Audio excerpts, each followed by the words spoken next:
Bismillahirrahmanirrahim. Akhrajana fi akhir zaman wa ja'alana min ummati sayyidina Muhammad sallallahu alaihi wasallam. Walhamdulillahilladzi hadana li hadza wa ma kunna linahtadiya laula an hadana Allah. Asyhadu an la ilaha illallah wa asyhadu anna Muhammadan abduhu wa rasuluh. Allahumma shalli wa sallim wa barik ala nabiyyina Muhammad wa ala alihi wa ashabihi wal mahdi khalifatihi wa sallim. Amma ba'du. Bapak pengurus, katanya ada mau pengurus baru ya. Semoga siapapun yang mengurus masjid ini termasuk orang-orang yang hatinya terikat di masjid. Amin ya rabbal alamin. Menjadi khadam-khadamnya Allah, khadam-khadamnya Rasulullah sallallahu alaihi wasallam. Mohon maaf sudah menunggu ya. Ternyata macetnya kalau weekend gini 7 kali lipat, Pak. Alhamdulillah, saya bersyukur, berarti new normalnya sudah terbukti. Kalau sepi malah kita sedih. Artinya kalau sepi apa? Pergerakan ekonomi umat tidak jalan, ya. Berarti umat kita sedang sengsara. Ini putus-putus bisa diganti. Kebanyakan kabel kita nih ya.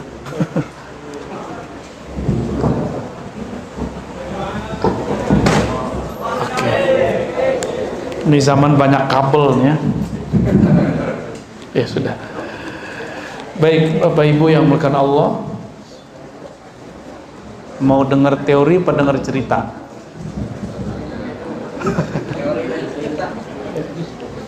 Kalau teori Nur Muhammad. Kalau cerita Nabi Muhammad. Itu beda tuh. Tapi dia juga. Pilih mana? Waduh, tamak sekali ya. Maunya dua-duanya. Abu Hurairah dalam riwayat Imam Tirmizi mengisahkan dialog yang sangat dekat sekali antara Rasulullah dan para sahabat. Apa kata sahabat-sahabat Nabi? Mata wajabat lakan nubuwah. Kita coba ya. Mata wajabat, wah lebih sahih ini ya. Ini kurang sahih Pak, ini hasan ini. Yang tadi dhaif. Mata wajabat lakan nubuwah. Apa kata sahabat-sahabat Nabi? Wahai Rasulullah, kapan diwajibkan atas engkau kenabian? Itu terjemahan harfiahnya. Secara maknawi diartikan kapan engkau ditetapkan jadi nabi. Ini hadis siapa nih? Hadis riwayat Imam At-Tirmizi. Imam Tirmizi wafat 279 Hijriah. Gurunya Imam Bukhari wafat 256 Hijriah. Jadi ini berguru ke Imam Bukhari. Dia punya kitab judulnya Al-Jami' As-Sahih, sekarang dikenal dengan Sunan At-Tirmizi. Salah satu guru saya di Betawi, di Jakarta, ada yang ngajar kitab ini, namanya Kiai Ahmad Marwazi. 12 tahun beliau berguru kepada Syekh Yasin Al-Fadani. Saya dengar di Bekasi ada beberapa kiai pernah belajar juga kepada Syekh Yasin Al-Fadani. Imam Tirmizi mengatakan, sahabat bertanya, wahai Rasulullah, kapan engkau ditetapkan sebagai seorang nabi? Kenubuatan engkau kapan ditetapkan? Kapan, Pak? Kapan beliau diangkat jadi nabi? Ayo. Kapan? Ini bukan ujian, Pak, ngecek aja. Kapan beliau diangkat jadi nabi? Umur 25? 40? Ya salam. Nilainya semuanya maudhu. Mau dengar yang benar nggak? Yang benernya ini berdasarkan hadis, bukan pakai buku pelajaran sekolah. Maka buku pelajaran di sekolah masih perlu dikritisi, masih perlu diperbaiki. Kenapa? Karena di dalamnya tidak bisa membedakan antara bi'tsah dan nubuwah. Bi'tsah diutus sebagai rasul. Kalau nubuwah bukan kerasulan. Nubuwah itu adalah inti kerasulan. Apa arti nubuwah? Yang diberikan kabar, yang diberikan ilmu khusus. Nubuwah itu ilmu yang khusus Allah berikan langsung dari hadiratnya kepada hambanya. Yang dapat ilmu ini disebut nabi, posisinya disebut nubuwah. Kapan itu? Bukan umur 40, bukan umur 25. Umur 40 itu wahyu pertama turun. Wahyu tasyri' pertama turun, yaitu Iqra. Tapi wahyu-wahyu nubuat sudah turun, maka wahyu terbagi dua. Ada wahyu nubuat, ada wahyu risalah. Wahyu nubuat sudah ada bahkan sebelum Nabi lahir. Maka Nabi bisa cerita mengenai alam masa lalu. Tapi kalau wahyu risalah umur 40. Disebutkan di kitab Imam Tirmizi juga. Wa bu'itsa fil arba'in. Dia diutus pada tahun ke-40. Lalu beliau mengatakan, inni la'arifu hajaran di Makkah. Aku masih ingat ada satu bongkah batu di Mekah. Yusallimu alayya, menyapaku waktu aku berada di Mekah pada malam unzila alayya, pada malam aku diangkat menjadi seorang rasul. Jadi Nabi itu ketika diangkat jadi rasul, itu alam semesta mengucapkan salam. Hatta sebongkah batu yang keras itu tahu bahwa yang dekat yang melewatinya seorang rasul sallallahu alaihi wasallam. Itu umur berapa? Jadi kalau wahyu risalah kerasulan diangkat jadi rasul benar 40. Kalau diangkat jadi nabi tidak ada riwayat yang menyebutkan satupun bahwa beliau diangkat jadi nabi umur 25, enggak ada, Pak. Menikah umur 25. Benar? Ya, benar enggak? Bapak menikah umur berapa? 30. Itu yang keberapa kalinya? Dan terakhir. Yang terakhir dan pertama. Setia amat, Pak. Nabi Muhammad sallallahu alaihi wasallam menikah umur 25, diangkat jadi nabi sebelum itu. Ada kelompok ekstrim sekarang nggak faham, saya dituduhnya sesat karena mengatakan bahwa sebelum Nabi Adam sudah ada nabi. Nanti Bapak dengerin riwayat ini. Nabi ketika ditanya, mata wajabat lakan nubuwah, kapan ditetapkan engkau sebagai seorang nabi? Apa jawaban beliau? Adam baina ma'in wa tin. Aku sudah diangkat menjadi nabi. Adam baru tanah, baru air. Berarti Nabi Adam udah ada apa belum? Berarti nabi pertama siapa? Nabi Muhammad. Itu dalilnya. Saya ngada-ngada atau mereka yang jahil? Saya ngada-ngada atau mereka yang tidak mengenal hakikat nabinya? Padahal semua sahabat mengenal itu. Katanya ikut akidah para sahabat, tapi ternyata giliran begini nggak baca. Katanya ikut sunnah Nabi, manhajnya manhaj sunnah Nabi, tapi hadis Tirmizi pun tidak tamat. Bapak saudara sahabat yang dimuliakan Allah, Nabi sudah diangkat jadi nabi sebelum Nabi Adam. Maka beliaulah awwalu nabiyyin. Itulah kalam beliau dalam hadis Imam Hakim. Kuntu nabiyyan. Aku sudah diangkat jadi nabi. Adam belum tercipta. Inilah yang dikatakan oleh Sayyidina Isa. Inni mubashshirun bi rasuli ya'ti wa mubashshirun bi rasuli. Aku ditugaskan menjadi mubasyir, membawa misi kabar gembira. Apa kabar gembiranya? Akan muncul seorang Rasul setelahku, namanya Ahmad. Nabi Isa itu Ruhullah, benar nggak?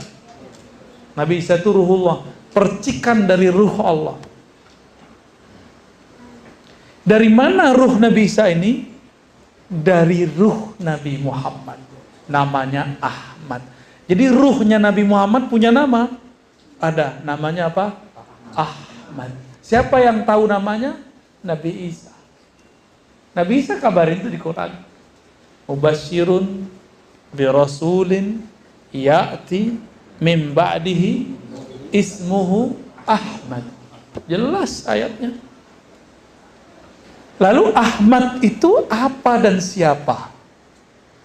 Ahmad itu adalah hembusan ruh Allah yang pertama. Maka bernamalah Ahmad itu Ruhullah. Apa namanya? Ruhullah. Di saat itu belum ada langit, belum ada bumi. Bahkan belum ada langit, belum ada bumi. Sudah ada Ahmad Ruhullah. Apa arti Ruhullah? Hembusan Allah Subhanahu wa ta'ala. Jangan dibayangkan hembusan kita, Pak. Hanya Allah yang tahu rahasianya. Seperti apakah, bagaimanakah. Kapankah itu masanya? Itu masa sebelum masa alam penciptaan. Ini alam penciptaan disebut alamul hudus atau alamin. Ahmad sebelum itu disebut oleh ulama kita dengan istilah azaliyah. Apa istilahnya? Azaliyah. Ya. Jadi sebelum alam ini sudah ada Nabi Muhammad namanya Ahmad. Itu masa sebelum ada masa, waktu sebelum ada waktu, alam sebelum ada alam. Susah nyebutnya itu. Waktu sebelum ada waktu, apa dong Pak? Ya hanya Allah yang tahu. Maka ulama kita mensimbolkan dengan istilah azali. Apa arti azali? Prawaktu. Itulah Ahmad. Allah berfirman, Kul huwallahu ahad. Ahad itu qadim. Masanya kapan? Sebelum azali lagi. Sebelum azali, itu namanya masa ahadiyah. Allah hanya sendiri dengan ketunggalannya, keesaannya. Jadi Allah maha jomblo, Pak. Hanya Allah yang boleh sendiri. Bapak nggak boleh sendiri, Pak ya? Telat umur 30. Kirain 30 itu udah ketiga kalinya. Ya, yang sono mau nambah. Baik, fokus Pak ya.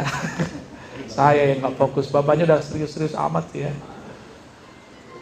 Lalu Ahad ini disebut masa sebelum adanya masa azaliyah. Hanya dialah sendiri. Maka disebutlah Allah wujud qidam baqa, qidam qadim. Ini masanya.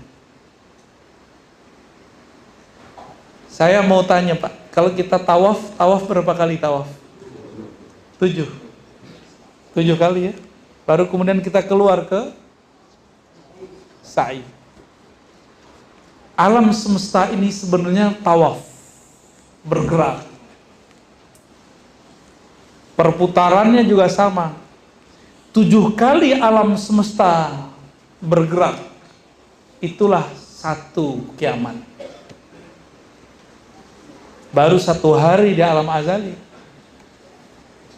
Di masa azaliyah ya, kita kalau nggak sebut itu alam, sebut saja masa sebelum masa. Nabi mengatakan nanti kamu di surga akan bertemu Allah. Jika masuk ke surga Firdaus, surga tertinggi, surga terbawah enggak, surga yang di bawahnya juga enggak, hanya surga tertinggi. Bertemu Allah di waktu pagi dan sore. Tapi jangankan pagi dan sore. Dalam hadis yang sahih riwayat Imam Muslim, Tirmizi dan lainnya, satu pohon di surga kalau dilewatin 100 tahun baru selesai ujungnya. Bayang-bayang di bawah. Itu kalau kita jalan dari ujung kiri ke ujung kanan 100 tahun. Gimana Pak? Pohon di surga tuh. Pohon di surga itu satu biji, subhanallah. Maka Bapak kalau baca subhanallah, langsung Allah tanam satu pohon di surga. Dan tingginya sangat tinggi, panjangnya sangat panjang. 100 tahun perjalanan baru bisa diselesaikan. Nabi mengatakan, kamu satarawna rabbakum, engkau akan memandang kepada Allah di surga Firdaus. Cuma hanya di waktu pagi dan sore. Antara pagi dan sore 500 tahun, sore ke pagi 500 tahun, siang malam di sana sama dengan 1000 tahun. Berarti bertemu Allah cuma sekali 500 tahun. Lama atau cepat itu Pak? Nggak ada apa-apanya 30 tahun menjomblo. Nggak ada apa-apanya. Dari pagi menuju sore, berapa tahun?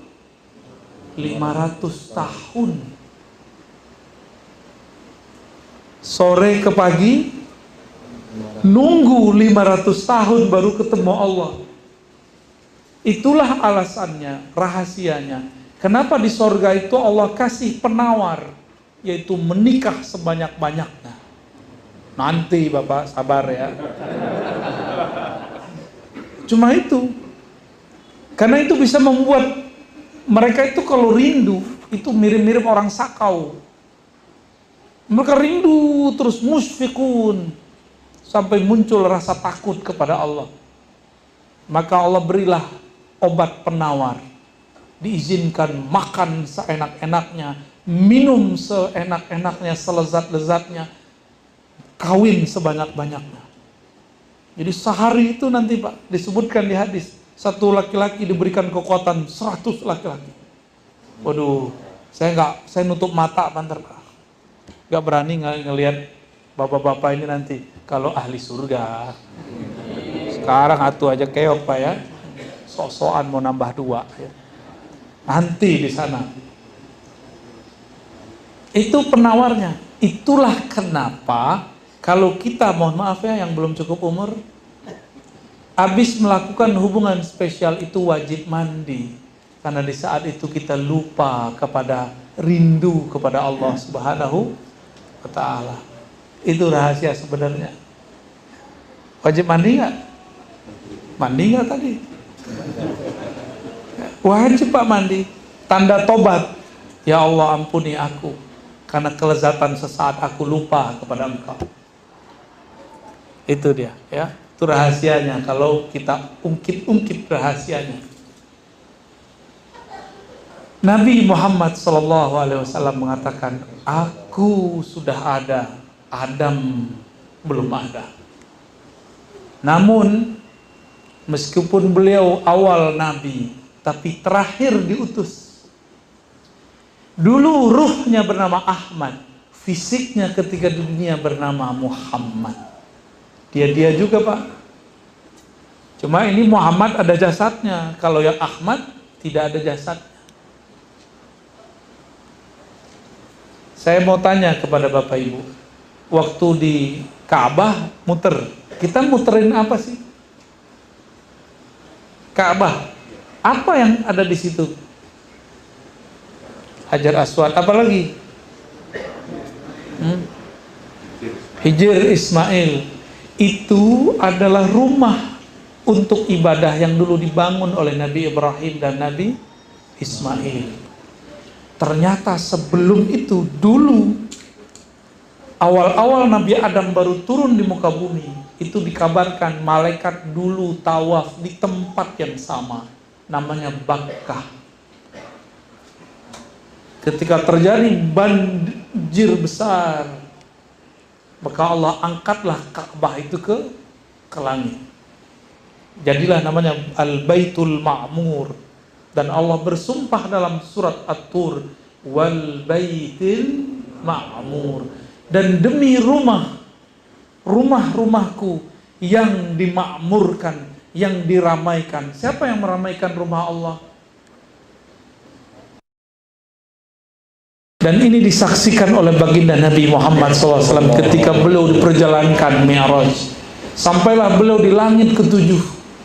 Apa kata beliau? Aku melihat Nabi Ibrahim bersandar di tiang masjid atau tiang Ka'bah langit Al-Baitul Ma'mur.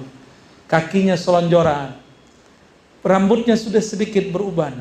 Nabi Muhammad kalau melihat Nabi Ibrahim mirip sama mukanya. Itu saya apa kakek saya? Kira-kira gitu Pak. Mirip sekali. Dari mana kita tahu? Dalam hadis yang sama riwayat Imam Tirmizi. Imam Tirmizi mengatakan Nabi bersabda, "Urida alayya al-anbiya." Para nabi ditunjukkan wajahnya kepadaku.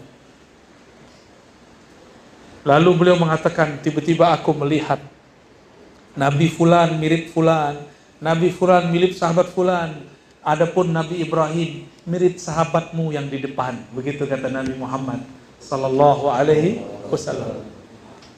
Berarti maksudnya mirip Nabi Muhammad nggak? Mirip, sangat mirip. Dan wajah Nabi Muhammad itu sangat mirip dengan beberapa habib di Timur Tengah sana. Bahkan di negeri kita ada. Cuma saya nggak boleh kasih tahu Pak. Ya. Ntar Bapak cari-cari lagi orang ya. Nabi Muhammad mengatakan, ketika aku melihat Al-Baitul Ma'mur, setiap hari langit. Hari di langit ya. Hari di langit itu satu hari kita 500 tahun di sana. Mereka masuk 70.000 dan tidak pernah keluar lagi. Gak tahu kemana tuh. Masuk 70.000 setiap hari. Satu harinya 500 tahun. Apa yang mereka lakukan? Mereka berkeliling tawaf. Maka siapapun yang bertawaf penuh dengan hikmat di bumi, pahala malaikat di langit akan diberikan kepadanya. Mereka lah yang disebutkan dalam surat Ghafir. Malaikat-malaikat itu bertasbih kepada Allah dan yastaghfiruna lilladzina amanu. Mereka memintakan ampun untuk orang-orang yang beriman di bumi. Kita beriman enggak? Beriman ke Nabi Muhammad enggak? Maka dapat doa dari malaikat sana. Ini yang disebut syafaatul malaikah. Syafaat para malaikat. Nabi Muhammad sallallahu alaihi wasallam, beliau ketika kembali ke alam manusiawinya, maka bersyairlah ulama kita, basyarun la kal basyari. Iya, beliau ini manusia, tapi bukan seperti manusia biasa. Bapak manusia enggak? Dapat wahyu enggak? Ya, wahyu itu bisikan di kolbu dari Allah. Dapat bisikan enggak? Paling bisikan mau kawin lagi ya. Itu bukan wahyu Pak, itu nafsu.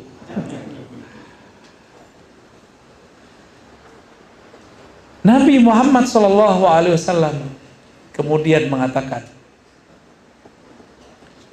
ketika aku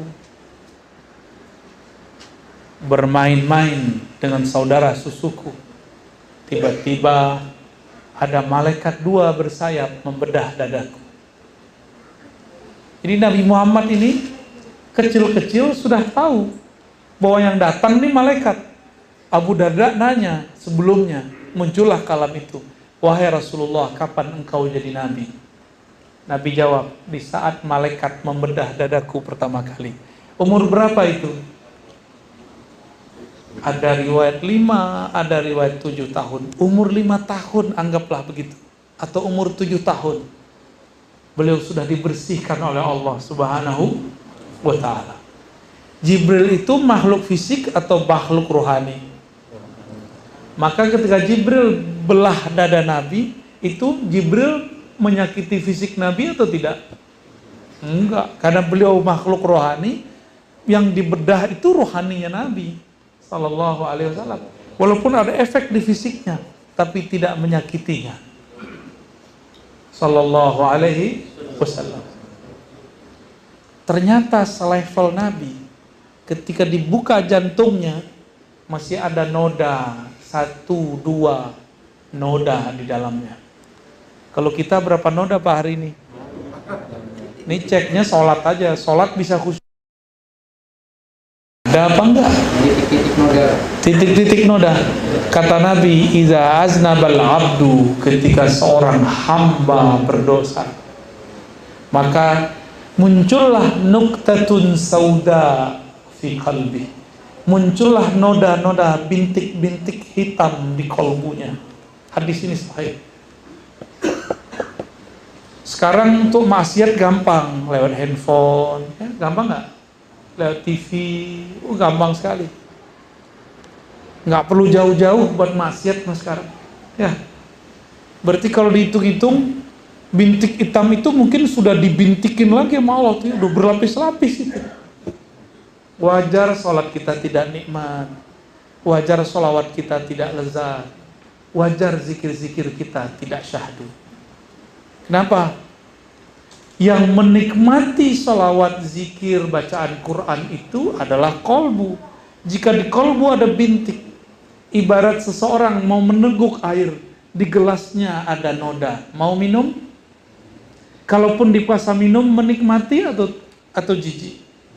Jijik, bisa muntah-muntah. Itulah kenapa orang-orang munafik muntah-muntah kalau dengerin zikir, Pak. Sok suci. Gitu, norak, gitu. Soalin, nah, dia muntahkan semuanya. Kenapa? Karena noda di dalamnya terlalu banyak. Kita sekotor-kotor hati, alhamdulillah masih mau datang ke majelis. Alhamdulillah. Nabi Muhammad masih ada 2 titik hitam. Kira-kira kalau Nabi Muhammad punya 2, kita mungkin punya 2.000, 20.000, 2 juta. Ya. Berarti Nabi Muhammad kena percik dikit, tapi ternyata percikannya bukan percikan syahwat. Itu pun noda hitam, bukan dari syahwat. Kalau kita dari syahwat. Ini perbedaan kita dengan Nabi Muhammad sallallahu alaihi wasallam. Maka Nabi itu karena beliau ini higienis kolbunya. Kolbu higienis, Pak. Kotor dikit beliau rasa. Kotornya kolbu Nabi itu masih bersih versi kita. Bapak pasti pernah nginep di hotel yang bagus. Kamar mandinya bisa jadi kamar tidur, ya nggak? Bisa makan di situ. Ya. Nabi Muhammad itu kolbunya paling bening. Bagi beliau dianggap kotor, kita nganggapnya masih bersih. Beliau ngerasanya sudah kotor. Apa kata beliau? Innahu la yughanu ala qalbi. Sesungguhnya ada ghain dalam kolbuku. Cahaya menutupi kolbuku. Jadi Nabi ketutup cahaya sehingga bisa melihat surga neraka. Nabi berpaling sedetik saja dari Allah. Beliau menganggap itu maksiat, itu dosa. Sedetik beliau lupa kepada Allah, asik dengan surga neraka, asik dengan alam-alam lain. Bagi Nabi itu dosa. Maka beliau istighfarkan satu salah itu 70 kali setiap hari. Kira-kira kita gimana, Pak? Silaunya handphone, silaunya YouTube. Berapa kali itu menyilaukan kolbu, tapi kita tidak pernah membersihkannya. Ya, wajar kolbu ini tidak siap menerima zikrullah. Wajar kolbu ini tidak pernah menikmati salawat kepada Rasulullah Sallallahu Alaihi Wasallam. Makanya kita nggak bisa merasakan Nabi itu hadir. Malah orang-orang yang juhala itu, terjemahin sendiri ya apa arti juhala ya? Waduh. Kayaknya antum punya dendam sama kaum sebelah nih ya. Diam-diam aja Pak ya. Tuh, ditambah lagi nih. Kayaknya ini pernah dihardik sama mereka nih. Kalau saya lebih dari dihardik, Pak, dilaknat saya sama mereka. Tapi saya biasa aja. Betul, dibilang dajjal saya. Lah, dajjal mata kita masih ada 2. Ya salam, ya salam. Mereka bilang saya dajjal, tapi mereka nggak percaya keturunan Nabi. Padahal Al-Mahdi keturunan Nabi. Siapa yang dajjal ya? Nanti dibalik Pak, Al-Mahdi yang asli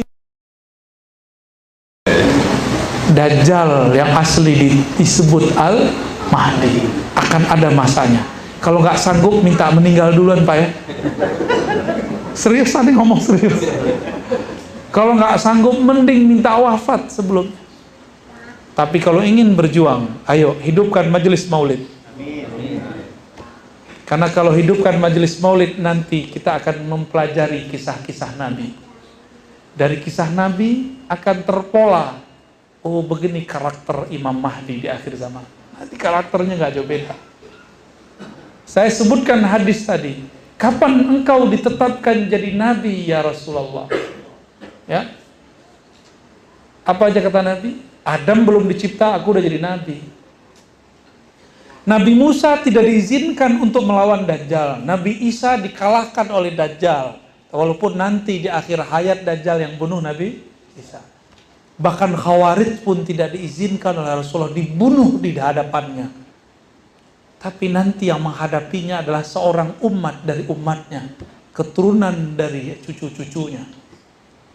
Berarti keturunan ini lebih kuat daripada generasi sebelumnya. Lalu siapakah keturunannya itu? Karena dia secara nasab keturunan Nabi, maka secara rohani adalah pewaris Nabi. Nabi Muhammad itu mewarisi Ahmad, benar nggak? Maka Al-Mahdi mewarisi Nabi. Kalau pewaris Nabi Muhammad, berarti dia pewaris Ahmad juga nggak? Inilah kata kuncinya. Al-Mahdi nanti itu nur di dalamnya adalah nur Muhammad, ruhnya adalah pewaris Ahmad. Makanya dia bisa kuat Pak, karena di dalamnya ada warisan ruh Ahmad. Dia justru lebih kuat daripada Dajjal.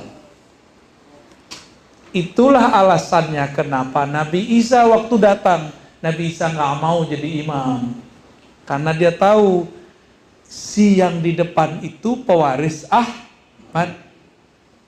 Nggak pantas seorang Nabi Isa menjadi imam baginya. Ini ada kisah Ibnu Abbas. Ibnu Abbas ini mirip Nabi Isa lah di zamannya. Hibrul Ummah, sangat alim. Bisa melihat Jibril 2 kali. Dan Ibnu Abbas, wafat Rasulullah umurnya 13. Dalam waktu rentang itu dia pernah melihat Jibril berapa kali? Ajib nggak tuh? Ajib luar biasa. Abdullah bin Abbas, ya, itu diceritakan bahwa ia berkhidmat waktu menginap Rasulullah di rumah salah satu istrinya. Di rumah Maimunah, Rasulullah bangun malam hari.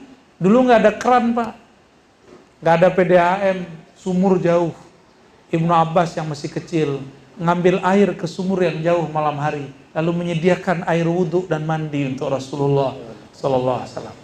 Dia nggak tidur ketika Nabi tertidur. Dia tunggu kapan Nabi keluar, maka dia keluar. Selesai Nabi berwudhu, Nabi nanya, siapa yang menyediakan air ini? Maimunah bilang, bukan saya wahai Rasulullah. Sepertinya Abdullah bin Abbas. Dia cuma khidmah loh. Ketika sholat Nabi Muhammad, dia langsung kelutuk-kelutuk sholat di samping Nabi, tapi di belakangnya, samping belakangnya. Nabi lihat Sayyidina Abdullah bin Abbas sholat di bagian kiri Rasulullah, maka ditarik oleh Rasulullah ke bagian kanan. Ditarik sejajar dalam hadis Imam Bukhari dan Muslim. Setiap ditarik sejajar, dia diam sejenak lalu dia mundur 1 langkah. Ditarik oleh Nabi ke depan, dia mundur lagi 1 langkah. Begitulah terus sampai selesai sholat. Nabi bertanya, wahai Abdullah, kenapa kamu mundur ketika aku tarik? Apa jawaban Abdullah bin Abbas? Apakah pantas seorang Abdullah bin Abbas sejajar dengan kekasih Allah? Karena 2 ilmunya ini. Pertama, dia khidmah kepada Nabi, menyediakan air wudhu. Yang kedua, dia tahu adab padahal masih kecil. Dia kemudian didoakan oleh Nabi, Allahumma faqihu fid-din wa 'allimhu ta'wil. Ya Allah, ajarkan dia kefaqihan agama dan ajarkan dia ilmu memahami takwil dan tafsir Quran. Maka tiada sekarang ilmu tafsir kecuali cabang dari ilmu Abdullah bin Abbas. Apa khidmah beliau? Cuma menyediakan air Lalu pasang adab, tidak mau pernah sejajar dengan Rasulullah. Diberkahi Pak hidupnya. Maka saya simpulkan, jika ingin kita hidup berkah, khidmahlah kepada pewaris Rasulullah. Beradablah kepada mereka. Maka anak keturunan kita akan dijadikan oleh Allah tentara-tentaranya, ulama yang alim, aulia-aulia yang tajam ma'rifatnya. Insya Allah. Sekarang banyak orang nyebut-nyebut hadis Nabi tapi tidak beradab. Banyak orang nyebutkan sunnah bid'ah tapi tidak ada perasaan. Sayang sekali, mereka dapat dalil tapi tidak dapat adab membaca dalil. Semoga keluarga kita, keturunan kita, saudara-saudara kita semua diberikan ilmu khidmah dan ilmu adab. Amin ya rabbal alamin. Udah 9:30 Pak, lewat 10. Sampai subuh kurang 10 jam. Kayaknya seneng banget didongengin ya. Emang itu dongeng? Bukan Pak. Itu kisah hakiki yang saya ceritakan semua. Dan tiada riwayat yang dhaif. Semua yang saya ceritakan semuanya sahih kalau nggak hasan. Kalaupun dhaif dia sudah naik menjadi hasan. Yang saya ceritakan itu semua ya. Jadi insya Allah yang kita sampaikan, saya jaminannya bahwa itu hadis-hadisnya, riwayat-riwayatnya kuat ya. Ini zaman apa? Mana dalilnya ya. Udah kita kesebutin dalilnya, nggak percaya juga dia karena kita bukan ustadznya ya. Tapi ya sudahlah. Cukup ya? Cukuplah. Apa mau tanya jawab? Ada tanya jawab? Ya udah tanya jawab deh, silakan. Ya, fadhal.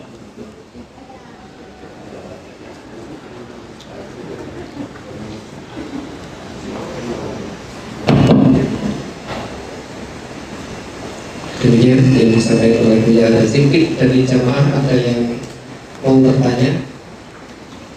Silakan. Dua atau tiga? Dua aja. Dua saja. Wah. Ya jangan jawab itu. Ya.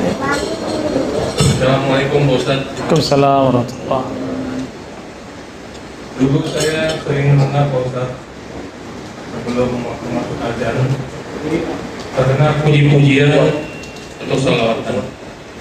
Sekarang sudah jarang Pak Ustaz, kecuali tempat-tempat tertentu gimana. Apalagi di pihak yang senang membicarakan orang atau mengkafirkan orang, mereka menyebut itu sesat. Kemarin Pak Ustadz, saya ke suatu tempat pendidikan, hampir 75% itu anak didiknya hafiz Quran, tapi tidak ada satu pun yang bisa bersalawat. Mohon penjelasan Pak Ustadz, terima kasih. Masya Allah. Iblis itu bisa zikir 80.000 tahun seperti disebutkan Imam Tabari di surga, tapi tidak pernah berselawat kepada Rasulullah SAW. Nabi Adam baru dicipta, tapi dia langsung berselawat kepada Nabi Muhammad SAW. Maka Allah ajarkan beliau al-asma, nama-nama di alam semesta. Sedangkan iblis hanya diberikan zikir tapi tidak diberikan ilmu. Ini pesan panjang Pak. Iblis, Dajjal, Khawarij itu satu paket. Hafal zikir, hafal ayat, tapi tidak berselawat. Solawat itu pelembut kolbu. Orang tidak bersolawat, kolbunya kering, kolbunya keras. Solawat itu membuat kolbu bercahaya, karena Al-Quran itu turun kepada yang disolawatkan.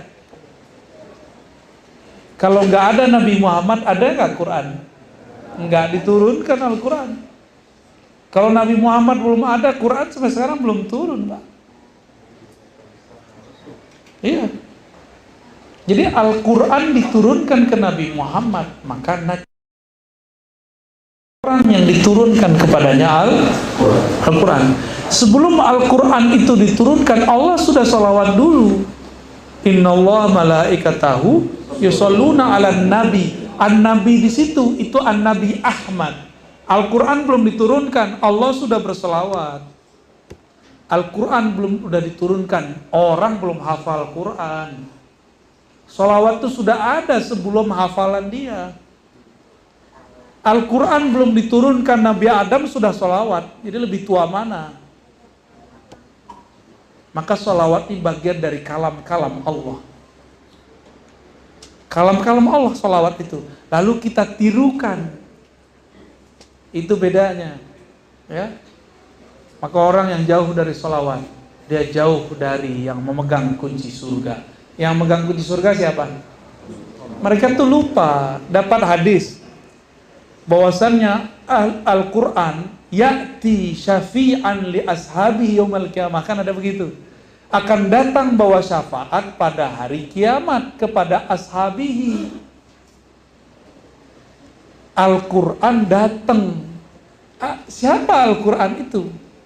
Aisyah ditanya, apakah akhlak Nabi? Jawaban Aisyah, khuluqul Quran. Fal Quran huwa Muhammad sallallahu alaihi wasallam. Jadi Al-Quran itu sebenarnya Nabi Muhammad itu sendiri. Gak ada Nabi Muhammad, gak ada Quran. Apa? Ajaran sesat, Pak? Itu dalilnya masih kurang.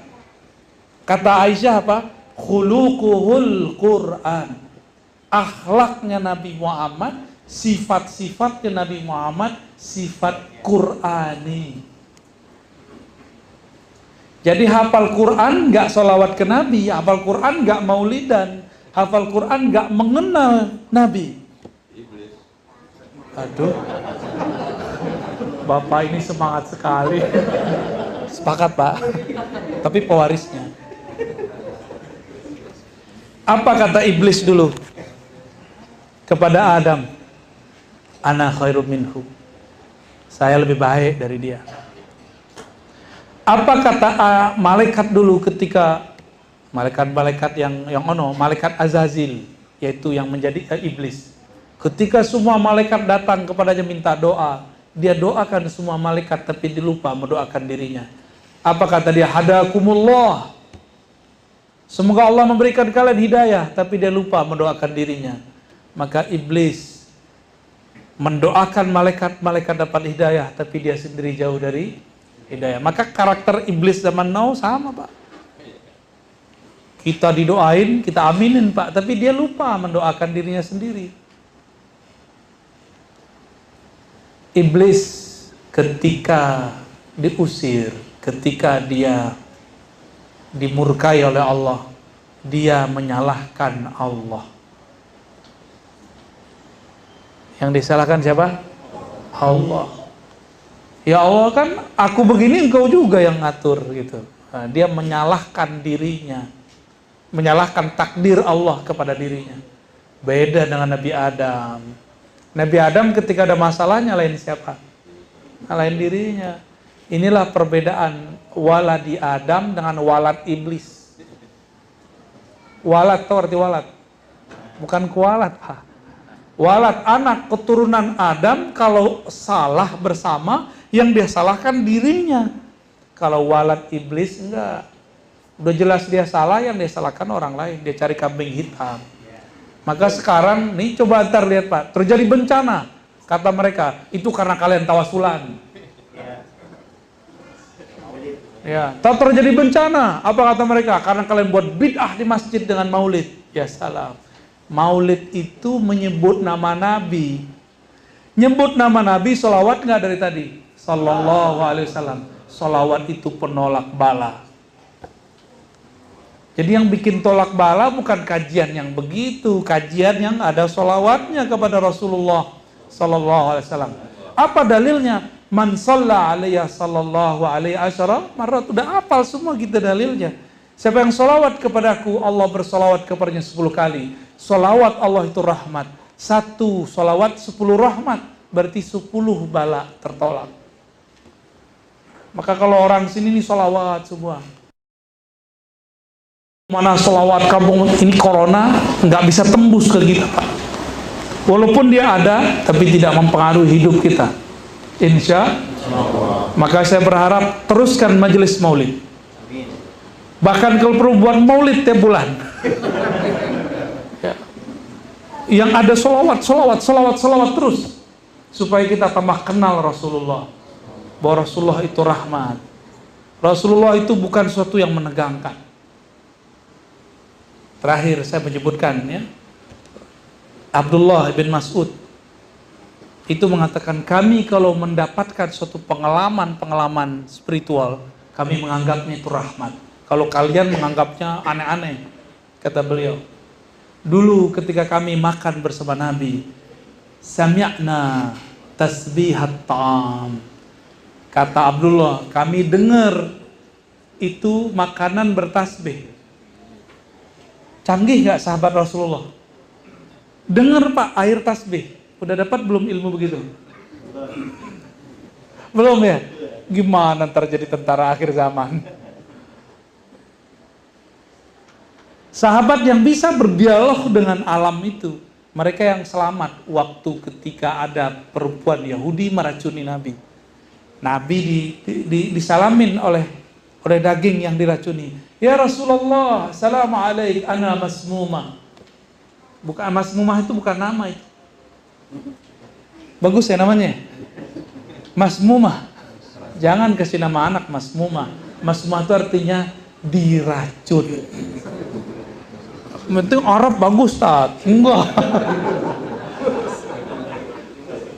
Jadi itu si daging diracuni oleh perempuan yang menyajikan, mengundang Rasul. Dia pengen uji, kalau ente benar Rasul pasti disapa. Sahabat yang lain ada yang bisa berdialog, bisa mendengarkan salamnya. Daging, ketika mereka mau makan, kedengeran ngucapin salam. Assalamualaikum. Assalamualaikum ya Rasulullah. Ini bukan khurafat, Pak, ini asli. Ini riwayatnya sahih semua. Abdullah bin Mas'ud yang bercerita, kami mendengar tasbihnya. Tapi ketika kejadian di masa yang lain, Nabi Muhammad diundang perempuan yang ingin menguji kerasulan Nabi. Sahabat-sahabat sudah makan. Mereka yang makan tidak pakai basmalah, mati di tempat. Yang pakai basmalah cuma sakit-sakit perut aja, Pak. Main cerak aja besok. Ya. Itulah hebat bismillahnya sahabat Nabi. Kecuali Khalid Al-Walid, kalau dia baca bismillah, tiada satupun yang merusak badannya. Itulah debus Al-Khalidiyah. Thariqat Khalid bin Walid. Itu terjadi ya. Jadi nggak usah khawatir Pak, biarin aja mereka ya.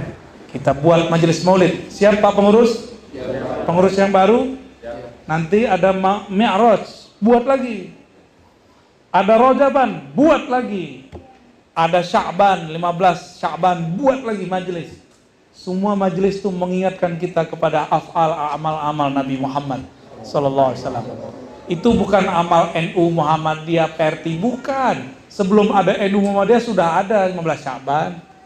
Di Sya'ban sudah ada sebelum itu. Sebelum semua mazhab sekarang ada, sudah ada. Ya, sebelum ada NU Muhammadiyah, sebelum ada Salafi, sebelum ada Jamaah Tabligh, udah ada belum Maulid Nabi? Udah ada.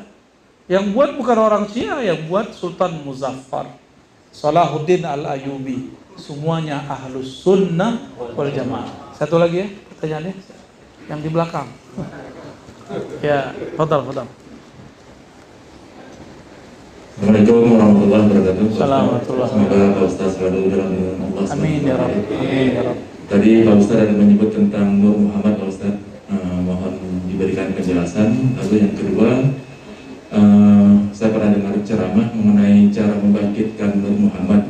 Mungkin Pak Ustaz bisa menjelaskan lebih dalam lagi. Terima kasih. Wassalamualaikum warahmatullahi wabarakatuh. Assalamualaikum. Nur Muhammad sallallahu alaihi wasallam. Nur itu adalah sesuatu yang membuat kita bisa melihat sekitar. Itu yang disebut nur. Nur Nabi Muhammad sallallahu alaihi wasallam ini adalah pancaran yang muncul dari ruh Ahmad. Jadi ketika beliau mengatakan kuntu nabiyan, aku sudah jadi nabi. Adam belum sudah ada nur Nabi Muhammad. Mana lagi dalilnya? Dalilnya Allah berfirman, Allahu nurus samawati wal ard. Nurnya Allah itu namanya Nur Muhammad. Ya. Lalu apalagi dalilnya bahwa yang awal dicipta Allah Nur Muhammad? Ada, tapi bukan pakai hadis palsu, pakai Quran aja. Pakai Quran cukup. Dalam Al-Quran mirip lafaznya dengan doa iftitah.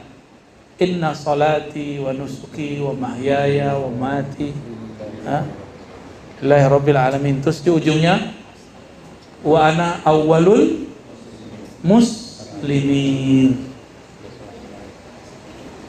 Aku adalah yang pertama muslim. Jadi Nabi Muhammad mengatakan, aku yang pertama muslim. Islam, apa arti Islam? Tunduk kepada Allah Subhanahu wa ta'ala. Yang pertama tunduk itu, itulah Nur Muhammad sallallahu alaihi.